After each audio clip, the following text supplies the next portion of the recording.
जय सच्चिदानंद मित्रों।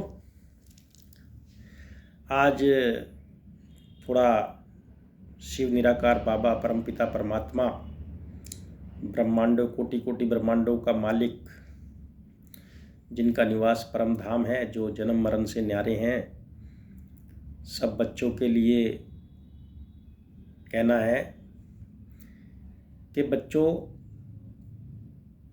तुम सब पृथ्वी पे आते हो मेरी लीला का पात्र बनकर, जिसे कोई कोई बच्चा ही जान पाता है।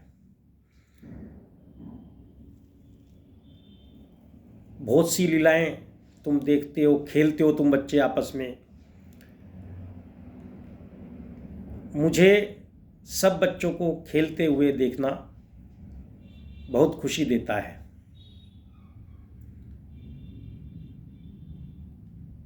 पूरी प्रकृति की रचना मैंने तुम बच्चों के लिए ही की है। वो एक खेल का हिस्सा सब आपके खेलने के लिए बनी है। मुझे मेरा अपराधी बच्चा भी स्वीकार है, मेरे अच्छे कार्य करने वाला बच्चा भी स्वीकार है, बुरे कार्य करने वाला भी स्वीकार है। जैसे कहा भी गया है, राम भी उसका रावण भी उसका। और सभी बच्चों को मैं, जब मेरे बच्चे मुझे दिल से पुकारते हैं, जो प्रकृति के अंदर जो तुम्हारे सब भाई बहन हैं, तुम उनको पुकारते हो पहले। जो समझदार लोग हैं तुम में, तुम उनको पुकारते हो। फिर जब अंत में जब तुम मुझे पुकारते हो सिर्फ, तब मैं आता हूं। तो बाबा को एक ही चीज से दिक्कत है, हमारे अहंकार से। जैसा मुझे ज्ञात है,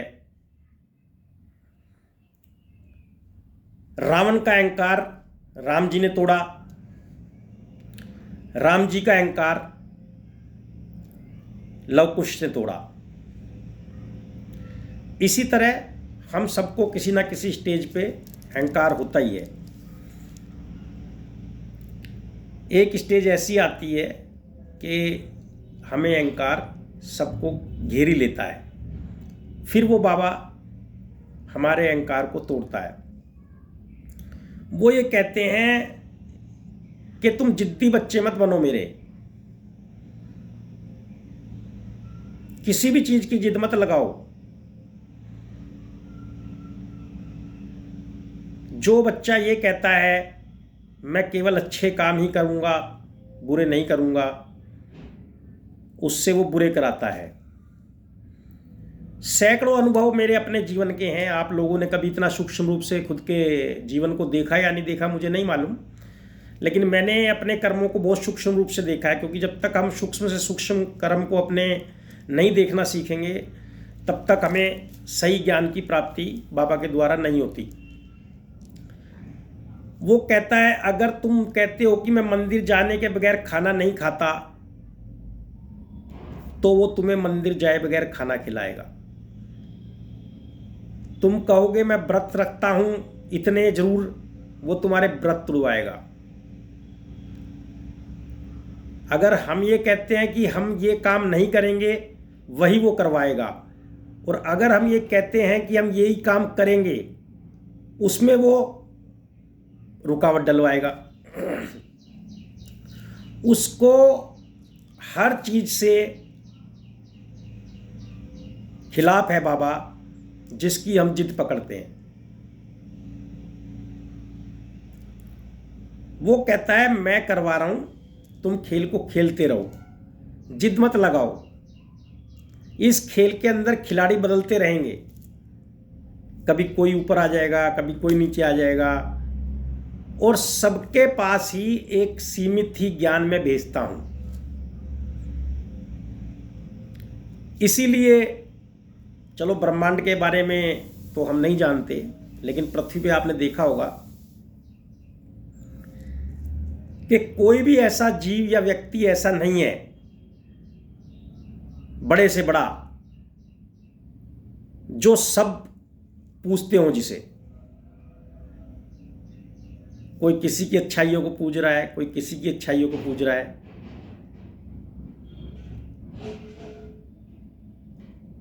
मान लो मेरे मन में ये आ गया कि मुझे ये काम करना ही करना है, मान लो दान का ही ले लो कि मुझे दान करना ही करना है, चाहे कुछ हो जाए, तो मेरे दान को रुकवाएगा। कोई कहता है कि मुझे लूटना ही लूटना है सबको, तो उसकी लूट रुकवाएगा।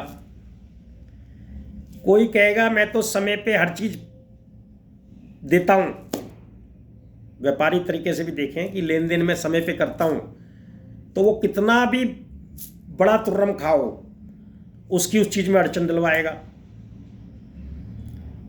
जो कहेगा मैं तो रोज 100 लोगों को मार के सोता हूं, उससे लोगों के पैर पकड़वाएगा। तो बाबा कहता है कि मैं खेल में तुम्हें भेजा है, जो मैं कराऊं तुम करते चलो, जिद मत करो बस, और मुझे कोई दिक्कत नहीं कि तुम जो मर्जी पार्ट लो, डाकू का पार्ट लो, चोर का लो, सब मेरे हैं। कहा भी गया है जैसे शिव बारात के लिए कि उसकी बारात में सब जाएंगे। वो शंकर के ऊपर बारात कोई होती नहीं है, शिव की बारात होती है सभी आत्माओं को पार उतारना, कि उसकी बारात, बाबा की बारात में सब जाएंगे। कितना भी बड़े से बड़ा अपराधी हो, कितना भी बड़े से बड़ा दानी हो, कितने ही भगवानों ने इस पे धरती पे रूप लिया हो, कहा भी गया है ना कि भाई जहां राम पहुंचे वहीं रावण पहुंचे। मैंने एक इस पे लिखा था बहुत दिन पहले कि राम प्रेम के सागर हैं और रावण धरती पर विज्ञान ले आए। एक अचंबा देखो यारो, दोनों ही शिव भक्त कहलाए। तो राम प्रेम के सागर हैं। इसको अगर मैं और समझने की कोशिश करूं, आप भी थोड़ा समझना। अब जैसे हम अमेरिका वगैरह को रावण मान लेते हैं, बहुत से लोग, अमेरिका ध्वंस चलाता है, ये करता है, वो करता है। अरे भाई उसने कितना विज्ञान धरती को दे दिया, कितनी चीज़ें दे दी उसने। और अगर हम अपनी व्यवस्था को देखें, धर्म को देखें, भारतीय संस्कृति को देखें, तो हमारे अंदर प्रेम ज़्यादा होता है, दान की भावना, ये भावना, वो भावना। लेकिन दोनों ही उसके प्यारे बच्चे हैं, जिससे जिसका वो काम कराता है वो करा लेता है। और आप भी ऐसे ही आनंद लें। फिर कभी कोई और चर्चा करेंगे। जय सच्चिदानंद।